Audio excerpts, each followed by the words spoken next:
Oke, itu kebenaran proporsional. Ini kemudian secara ontologis, ini ngomong objektivitas ya. Jadi ada realitas empiris yang itu sifatnya objektif, ada realitas hermeneutik yang sifatnya subjektif, ada realitas sosiologis yang sifatnya intersubjektif. Jadi ini ngomong tentang kebenaran ontologis. Jadi secara ontologis, dunia empiris, dunia nyata itu sifat kebenarannya adalah objektif. Siapapun, dimanapun akan punya pendapat yang sama. Itu namanya objektif. Tidak akan beda. Beda sama hermeneutik, dunia penghayatan. Beda sama sosiologis, dunia hidup bersama. Dunia empiris, ilmu-ilmu IPA itu objektif. Saya nggak tahu, banyak sekarang orang berpandangan bahwa tidak ada objektivitas, itu tidak ada. Semua hal itu relatif. Ada. Yang empiris, yang faktual itu objektif.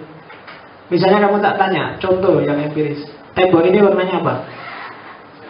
Hijau. Kamu tanya orang Amerika juga bilang hijau. Kamu tanya orang Yahudi juga bilang hijau.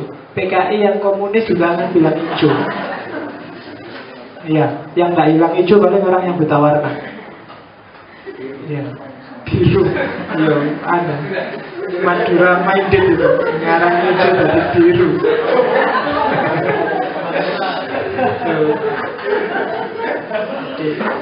Hati-hati kalau sama yang Madura. Oke, jadi orang Madura itu nggak pernah mata duitan, matanya hijau itu nggak pernah. Karena hijau itu sama dengan biru tadi. Matanya biru sering. Oke, ini empiris, faktual, bahwa tembok ini warnanya hijau, itu objektif. Jadi kalau ada yang bilang, tapi kan segala sesuatu itu relatif, Pak, tergantung persepsinya. Enggak, untuk yang empiris tidak tergantung apa-apa. Karena hijau. Setiap orang juga akan bilang hijau. Kalau ada temanmu yang ngeyel, loh enggak, ini enggak hijau, tergantung dari perspektif mana. Kamu ngalah aja daripada tahu. Ya kan, terus kamu sing waras ngalah lah, wis ora apa-apa nek enggak anggap hijau ya ora apa-apa. Tapi ini hijau. Itu objektif sudah, karena dia levelnya empiris. Matahari itu terbit di timur, tenggelam di barat, objektif.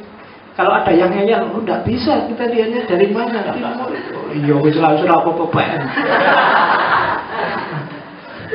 Lalu daripada energimu habis, waktumu habis untuk debat yang tidak perlu, itu sudah fakta, kenyataan. Bagi orang yang akalnya masih waras juga akan bilang timur.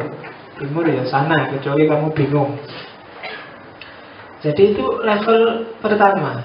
Banyak hal yang objektif, faktual. Al-Quran itu pasti benar. Itu aspek objektifnya. Tapi tafsirnya orang terhadap Al-Quran tidak pasti benar. Maka hal-hal yang empiris dan faktual, dunia IPA, itu labelnya biasanya objektif. Bahwa Amerika menyerang Afghanistan, menyerang Irak, secara faktual memang dia nyerang Irak kok, nyerang Afghanistan kok. Urusan motifnya apa, dia salah apa, benar dia, itu urusan selanjutnya. Tapi secara faktual, objektif, dia kan menyerang Irak dan menyerang Afghanistan. Jadi itu dunia IPA-nya. Saya minum teh, itu kan objektif. Ya kan? Kamu tanya orang Amerika juga bilang saya minum. Gak ada yang bilang, lo sedang ketawa, apa sedang duduk, apa enggak, minum. Dan minum itu fakta yang objektif. Bahwa minum ini cuma ngasih contoh apa karena memang haus, apa karena itu urusanku. Sudah di luar fakta, sudah tidak objektif lagi. Itu sudah masuk dunia kedua.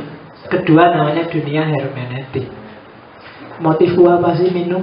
Tujuanku apa sih saya minum tadi? Itu sudah subjektif, sudah penghayatan, penafsiran masing-masing orang sudah beda.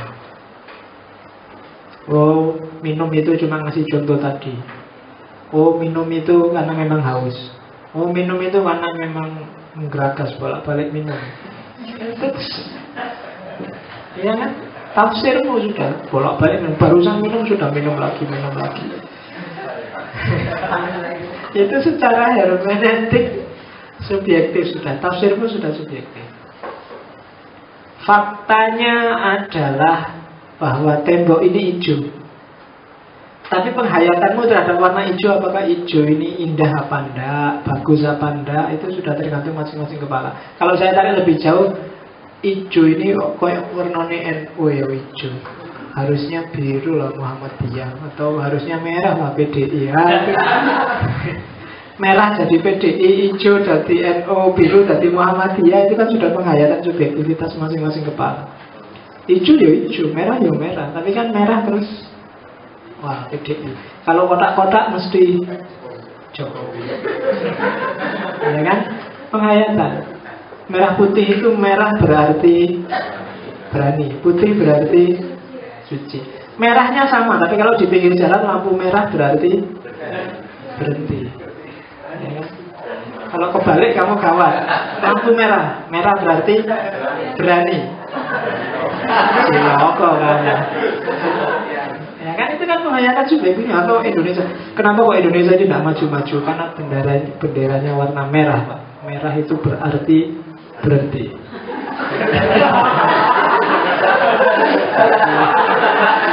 Maka Indonesia tidak akan bisa maju sampai kapanpun karena benderanya warna merah. Harusnya diganti hijau, Pak, di jalan.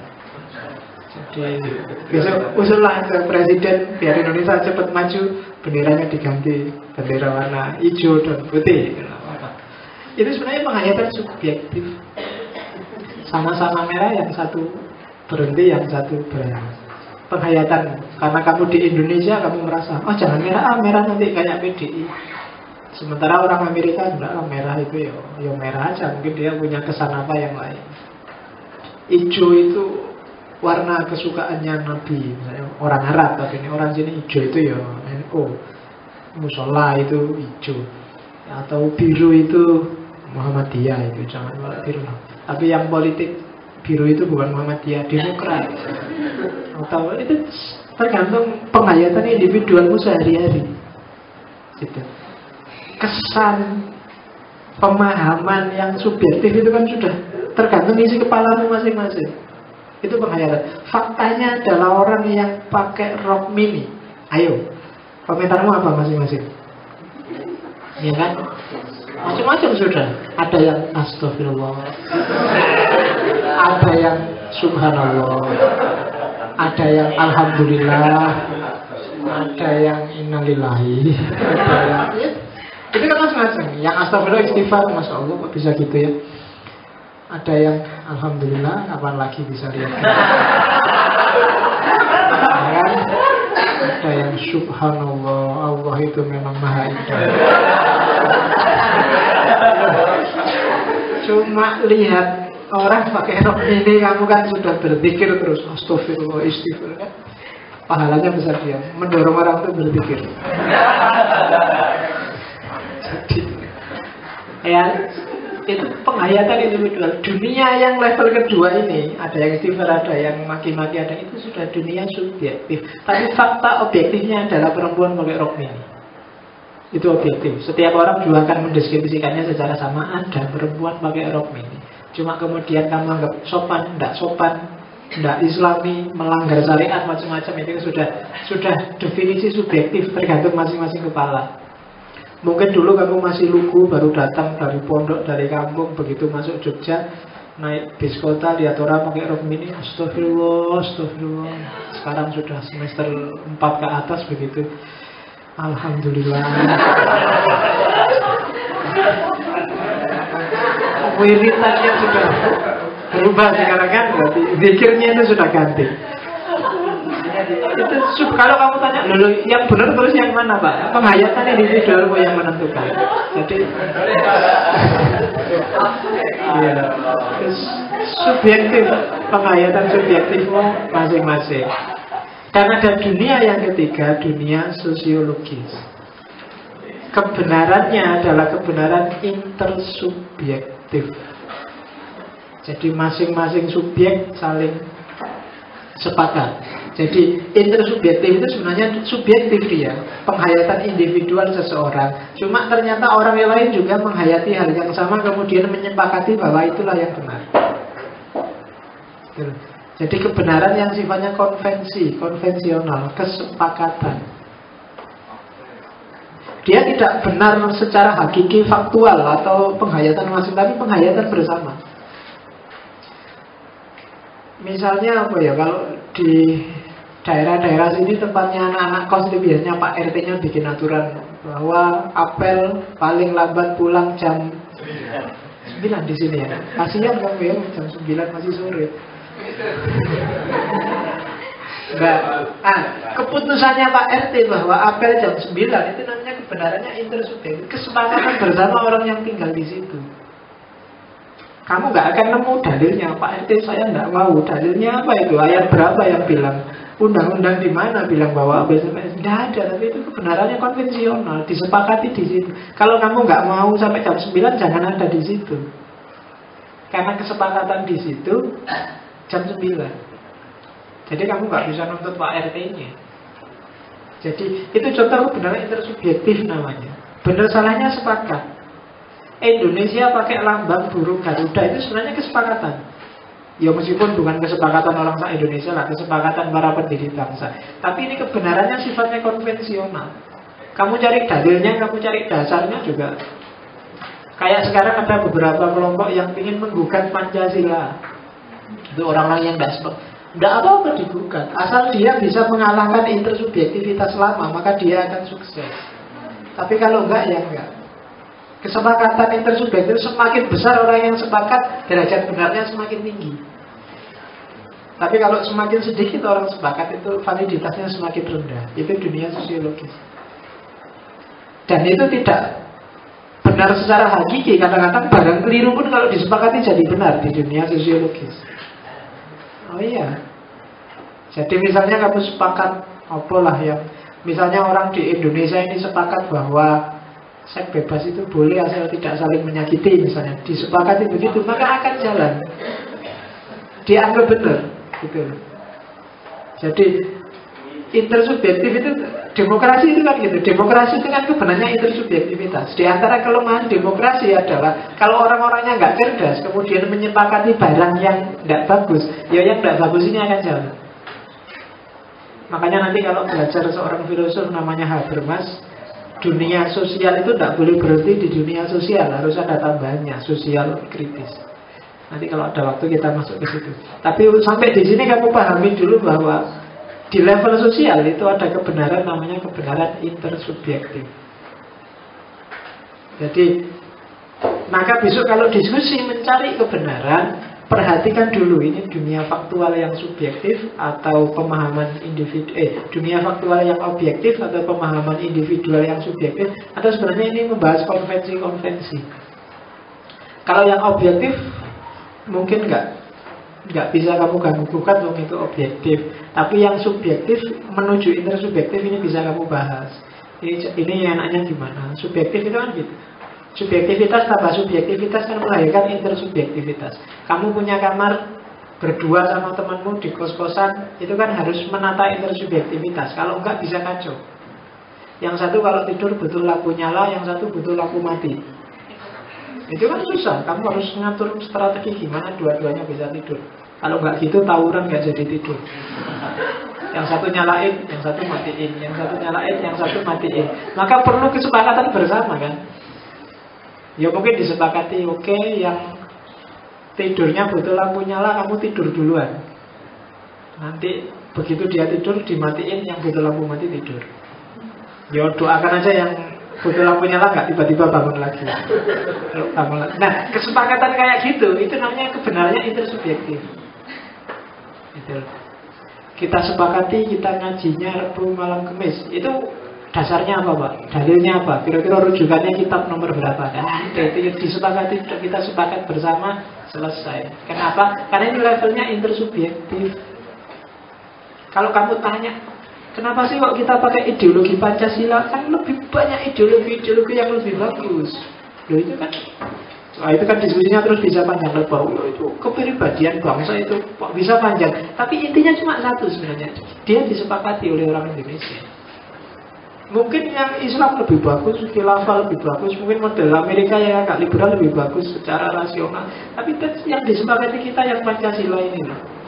Apa nggak bisa diganti? Bisa aja, lakukan aja proses-proses sosial yang bisa disepakati banyak orang, meskipun tidak gampang. Ya kan? Itu kebenaran intersubjektif. Terus kebenaran epistemologis. Itu ada dua sebenarnya, ilmiah dan non-ilmiah. Kebenaran ilmiah ya kalian sudah ngerti lah. Kebenaran ilmiah itu kebenaran rasional, empiris. Itu yang disebut kebenaran positif. Jadi segala hal yang rasional dan empiris itu namanya kebenaran ilmiah. Ada lagi kebenaran non-ilmiah, tapi dia juga kebenaran. Hasilnya bisa mencapai kebenaran selain pakai rasio dan empiris. Yang pertama adalah kebenaran a priori. Jadi tidak pakai empiris tapi reka-rekanya akal. Itu kebenaran a priori namanya. Pokoknya menurut saya yang paling baik adalah kuliah di UIN. Nah, itu a priori namanya. Tidak perlu pembuktian faktual. Karena UIN itu Islam dan Islam itu adalah agama yang diridhoi Allah, maka kuliah yang diridhoi satu-satunya. Jadi kalau kamu di UGM tidak diridhoi oleh Allah.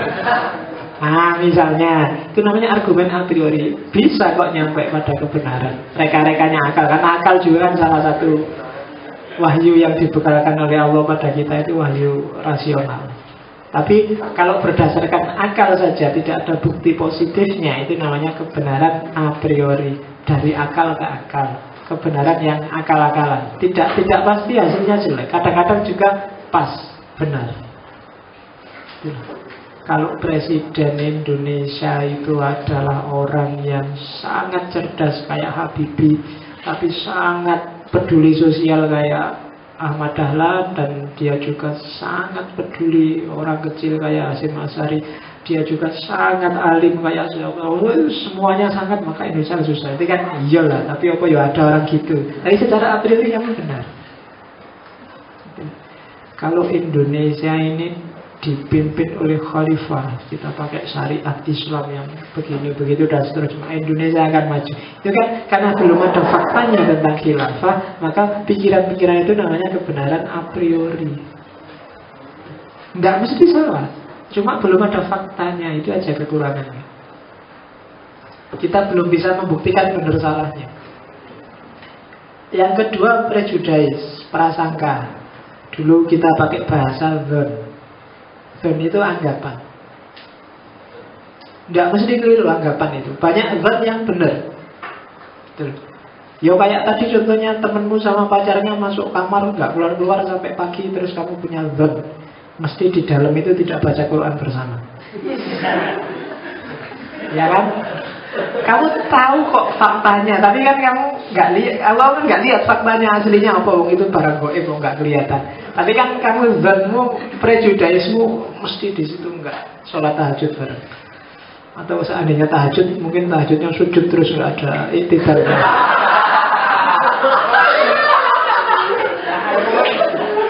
Nah kan, jadi ya, sujud. Ada pokoknya isinya sujud terus sujud sahwi. Jadi zanmu itu, zan itu tidak mesti salah. Kalkulasi rasional itu kan juga zan namanya. Oke, yang ketiga intuitif. Saya nggak perlu jelaskan lagi bagaimana intuisi jadi salah satu sumber pengetahuan. Kalau dia jadi salah satu sumber pengetahuan, berarti dia juga punya potensi untuk menemukan kebenaran. Kemarin sudah saya jelaskan bagaimana wahyu, ilham, dan kawan-kawan itu bisa jadi alat untuk menemukan kebenaran. Yang keempat adalah trial and error, kebenaran yang coba-coba. Ini sebenarnya agak bau a priori, cuma trial and error ini coba-coba. Kalau bahasa Indonesia namanya eksperimen, tidak cuma pakai akal, dijajal. Jadi percobaan itu ya untuk ngetes, oh ini bagus apa enggak, itu bagus apa enggak. Kalau komposisinya gini deh, ini teh ini dikasih gula, coba sekali-sekali dikasih tambahin garam dikit mungkin sedap. Kalau orang tambahin kecap lagi dikit, kalau sudah banyak terus baru dibuang di luar. Misalnya, itu trial and error, coba-coba, ya kan? Tapi jangan jangan kayak iklan iklan obat minyak kayu putih itu, bikin anak kok coba-coba, buat anak kok coba-coba, jadi nggak boleh trial and error. Kayak khutbah Jumat di UIN pas kapan itu, jadi katanya khotibnya, kalau cari istri jangan cuma lihat luarnya, lihat juga dalamnya. Gawat ini kalau dipraktekkan oleh anak-anak iso kacau ini. Saya nggak percaya di luar, ayo dilihat dalamnya. Nggak boleh ya. Ya mungkin maksudnya khotibnya orang ngono, cuma karena pikiran kita kan sudah. Kalau ada orang melihat juga dalamnya itu bayanganmu, wah berarti harus dibuka dong, maka mesti kamu gitu. Trial and error, coba-coba. Jangan coba-coba loh ya kalau pacaran. Jangan pakai metode trial and error. Itu nanti bisa gawat. Analoginya jangan analogi beli mobil. Kalau beli mobil kan harus test drive, tapi kalau itu nggak boleh. Ya, daripada salah beli kan harus nggak bisa. Itu urusannya bukan urusan anunya. Jadi yang keempat trial. Nah itu salah satu metode juga. Kadang-kadang juru masak koki itu kan biasanya metodenya trial and error. Coba digabung sama ini. Itu metode. Kadang-kadang ketemu kebenaran juga. Yang terakhir otoritas. Agama itu otoritas.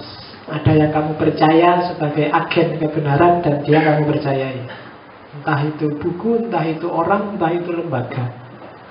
Itu kebenaran epistemologis. Basisnya otoritas agama. Yang terakhir kebenaran semantik. Ini sebenarnya panjang, cuma saya ringkas jadi 3. Yang filsafat bahasa. Jadi kebenaran semantik itu kebenaran di aspek bahasanya. Ada kebenaran tekstual gramatikal, ada kebenaran kontekstual simbolik, ada kebenaran tautologis. Tekstual gramatikal itu kebenaran sesuai bunyi kalimat. Tidak ada hubungannya dengan faktanya. Pokoknya bunyi kalimatnya sudah pas, ya berarti dia benar. Kalau dalam agama ya kan nanti ada kelompok tertentu yang patokannya pokoknya bunyi kalimat, bunyi kata. Katanya bilang itu berarti itu yang benar. Tidak dilihat konteksnya. Jadi kebenaran yang dasarnya cuma gramatikal. Dan itu kadang-kadang menjebak. Karena banyak kalimat yang kalau dipahami letterlek ini bisa berarti bahaya. Ya apa ya? Contoh yang kalau kamu pahami secara letterlek itu bisa kacau.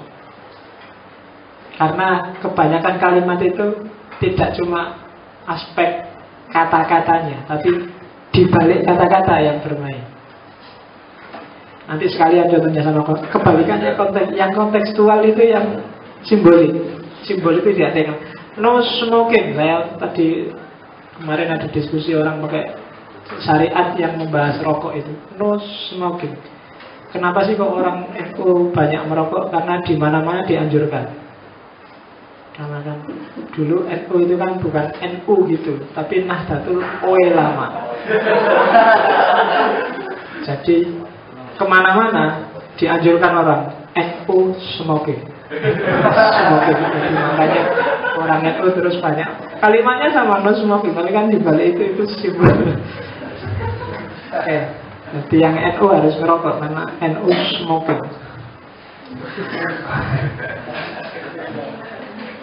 Oke, jadi kebenaran tekstual itu gandengannya kebenaran kontekstual. Kalau di kebenaran kontekstual, kalimat itu nggak cuma aspek kata-katanya, tapi dia adalah simbol dari konteks bahasanya. kebolehan, tak kasih Quran aja. Kebolehan laki-laki kawin 4. Secara tekstual kalimatnya memang bahwa laki-laki boleh kawin 4, masna wa sulasa wa ruba.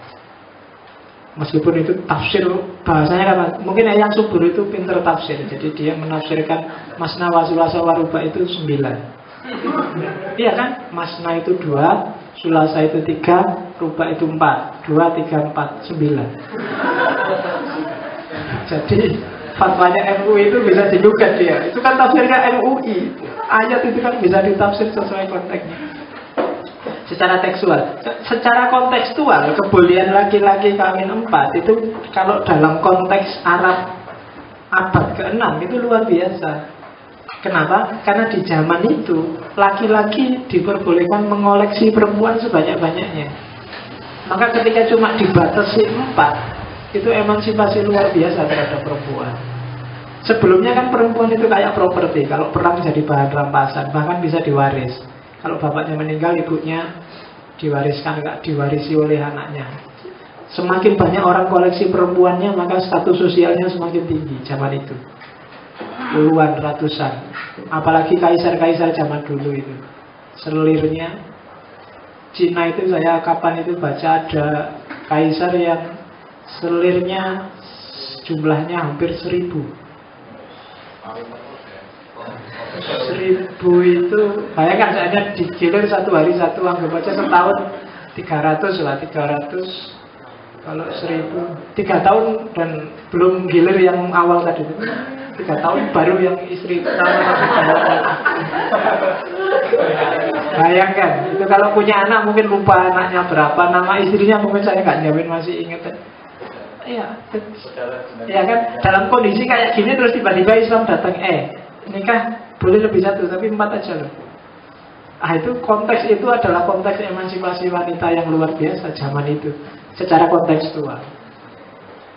Maka kalau orang ingin nikah 2, 3, 4, perhatikan aspek emansipasinya. Itu membaca secara kontekstual.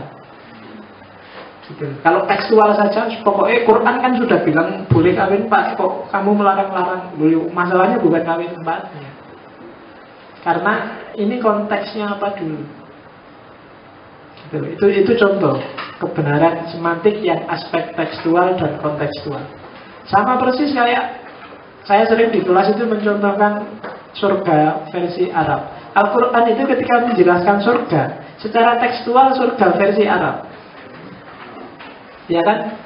Surga versi Arab itu kan surga yang dipameri sungai, dipameri kan gitu. Ya, kolam susu, kolam madu, bidadari apalagi. Dan bayangannya mau bidadari itu kan kayak, kan surga itu kayak harem. Di Arab itu harem itu ada tenda dekat oase yang di situ isinya selir-selirnya. Nanti yang jaga itu orangnya sudah dikebiri jadi nggak bisa ganggu. Dan situ perempuan banyak, sak karpet dewe, dia milih yang mana jalan. Itu surga versi Arab. Mungkin kamu nggak tertarik dengan surga yang kayak gitu. Kamu pengennya ya versi sini lah Pak, ya mungkin koyo hotel bintang 5 gitu aja sudah. Misalnya bayanganmu gitu. Nggak harus buat apa kolam madu, kolam susu. Saya nggak seneng susu.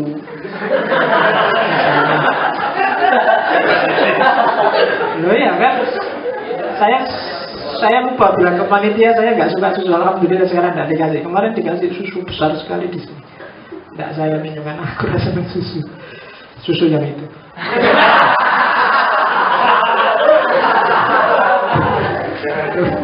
Ya kan, ternyata kita frekuensinya sudah sama.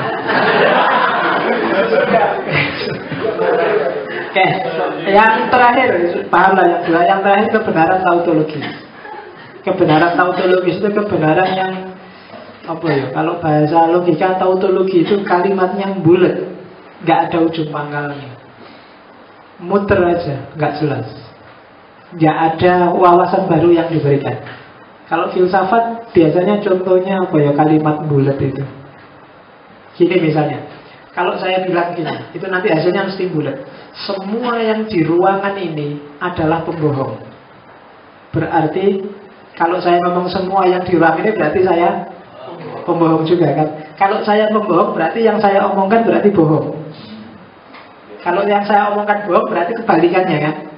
Berarti semua yang di ruangan ini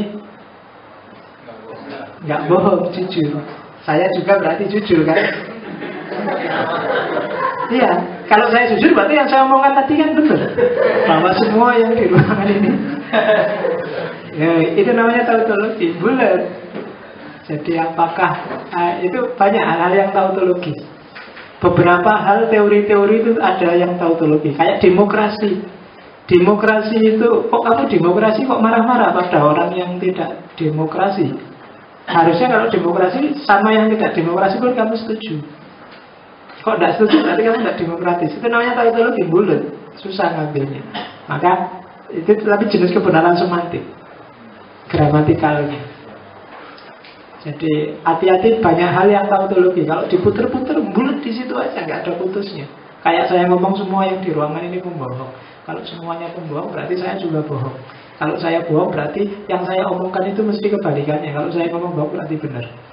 Berarti kalau saya ngomong semua orang bohong, berarti kebalikannya, semua orang jujur di ruangan ini. Kalau semua yang di ruangan ini jujur, berarti saya juga jujur. Kalau saya jujur, yang saya omongkan mesti benar.